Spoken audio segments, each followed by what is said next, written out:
नरेशपुर नामक गांव के पास एक घना जंगल था। इस जंगल के बीचों बीच एक विशाल और रहस्यमयी पेड़ खड़ा था। गांव के लोग उसे जादुई पेड़ कहते थे, लेकिन कोई नहीं जानता था कि उसमें क्या जादू था। कुछ लोग कहते थे कि वह पेड़ बोल सकता है, तो कुछ का मानना था कि वह इच्छाएं पूरी करता है, लेकिन किसी ने इसे अपनी आंखों से नहीं देखा था। उसी गांव में रामू रहता था, जो अपने दोस्तों के साथ खेल रहा होता है। तभी उसकी दादी उसे बुलाती है, रामू इधर आओ बेटा। क्या हुआ दादी? आज तुम्हें एक पुरानी कहानी सुनाती हूँ जो हमारे गांव के जादुई पेड़ के बारे में है। बहुत समय पहले गांव का एक गरीब लड़का मोहन जंगल में लकड़ियां इकट्ठा करने गया था, लेकिन जैसे ही वह जादुई पेड़ के पास पहुंचा, उसने एक अजीब सी आवाज सुनी। रुको बालक, तुम यहाँ क्या कर रहे हो?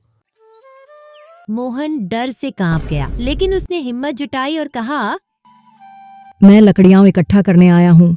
अगर तुम सच्चे दिल से कोई इच्छा मांगोगे तो मैं उसे पूरा कर सकता हूँ, लेकिन याद रखना, लालच करने वाले का अंत बुरा होता है। मोहन पहले तो डर गया, लेकिन फिर उसने अपनी माँ के इलाज के लिए मदद मांगी। पेड़ ने उसे एक जड़ी बूटी दी और कहा कि इसे माँ को खिलाने से वह ठीक हो जाएंगी। मोहन जड़ी बूटी खिलाता है और माँ ठीक हो जाती है। यह देखकर गांव के लोग अचंभित रह जाते हैं, लेकिन जब यह खबर गांव के एक लालची जमींदार को लगती है, तो वह भी जंगल में जाता है। जमींदार पेड़ से अनमोल हीरे मोती मांगता है। पेड़ कुछ हीरे गिरा देता है, लेकिन लालच में आकर जमींदार और मांगने लगता है। तभी पेड़ गुस्से में गरजता है और जमींदार को गायब कर देता है। इसीलिए बेटा, हमें हमेशा ईमानदारी और सच्चाई के रास्ते पर चलना चाहिए। रामू कहानी सुनकर रोमांचित हो जाता है और सोचता है कि वह भी जादुई पेड़ को देखने जाएगा। अगले दिन वह अपने दोस्तों के साथ जंगल की ओर निकल पड़ता है। रामू, सोहन और अजय जंगल में प्रवेश करते हैं। जंगल गहरा और रहस्यमय होता है। वे धीरे धीरे आगे बढ़ते हैं और अचानक उन्हें एक अजीब सी रोशनी दिखती है। ये क्या चमक रही है? शायद वही जादुई पेड़ है।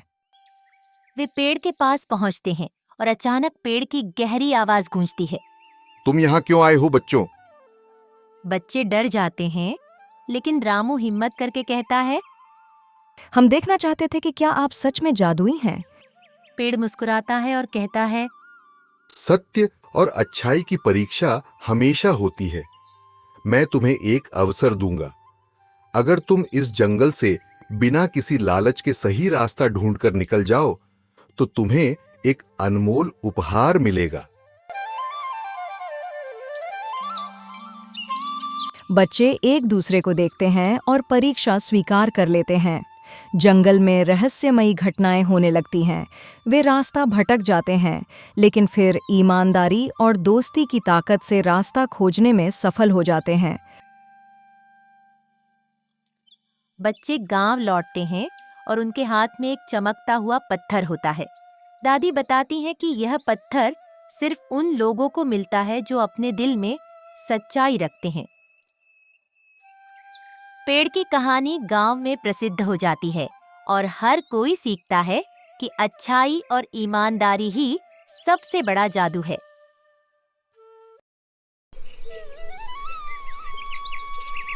गर्मियों के दिनों में जब सूरज अपनी पूरी ताकत के साथ धरती पर आग बरसाने लगता है, तब एक छोटे से गांव में लोगों की परेशानी बढ़ जाती है। गांव का हर इंसान इस भयंकर गर्मी से परेशान था।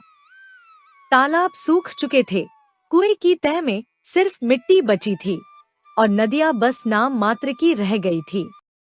रवि, जो गांव का एक नौजवान था, अपनी छोटी बहन नीतू की चिंता में था। नीतू तेज बुखार से तड़प रही थी और डॉक्टर ने कहा था कि उसे ठंडे पानी और दवाइयों की जरूरत है, लेकिन गांव में पानी की भारी किल्लत थी। बाबा रघुनाथ, जो गांव के सबसे बुजुर्ग व्यक्ति थे, लोगों को समझाने की कोशिश कर रहे थे। यह कोई साधारण गर्मी नहीं, यह एक श्राप है।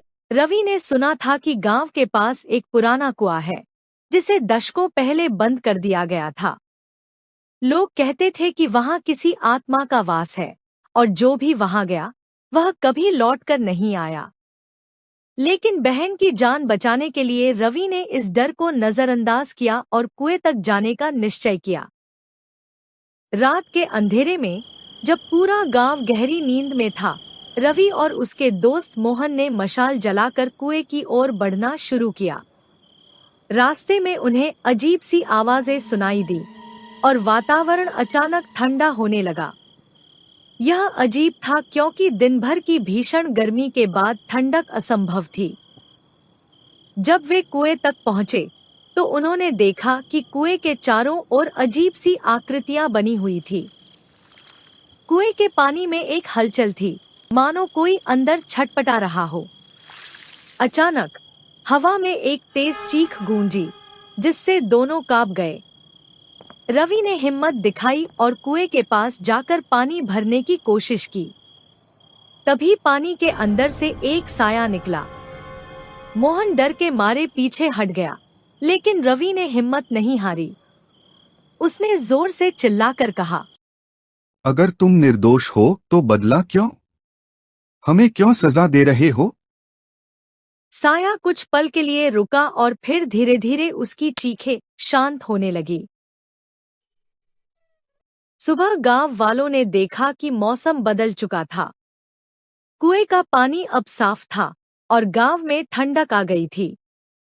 बाबा रघुनाथ ने समझाया कि आत्मा को मुक्ति मिल गई है और अब गांव सुरक्षित है। रवि और मोहन हीरो बन चुके थे, जिन्होंने गांव को गर्मी के इस कहर से बचा लिया था। नीतू की तबीयत भी धीरे धीरे सुधरने लगी और गांव के लोग फिर से अपने सामान्य जीवन में लौट आए। लेकिन कहानी यहाँ खत्म नहीं हुई। कुछ दिनों बाद गांव के बुजुर्गों ने एक सभा बुलाई, जिसमें सभी लोगों ने भाग लिया। बाबा रघुनाथ ने कहा, हमें अपने गांव की सुरक्षा के लिए कुछ करना होगा। हमें यह समझना होगा कि प्रकृति और आत्माओं का संतुलन बनाए रखना जरूरी है। गांव के लोगों ने कुछ महत्वपूर्ण निर्णय लिए, जैसे कि सभी सूखे कुओं और तालाबों को फिर से खोदकर जल संरक्षण किया जाएगा। गांव के युवा एक टीम बनाएंगे, जो अतीत की गलतियों को जानने और उन्हें सुधारने का प्रयास करेगी। रवि और मोहन ने इस टीम का नेतृत्व करने का संकल्प लिया। वे गांव के इतिहास की खोज में लग गए ताकि कोई और आत्मा बदला लेने के लिए गांव को श्रापित न कर सके।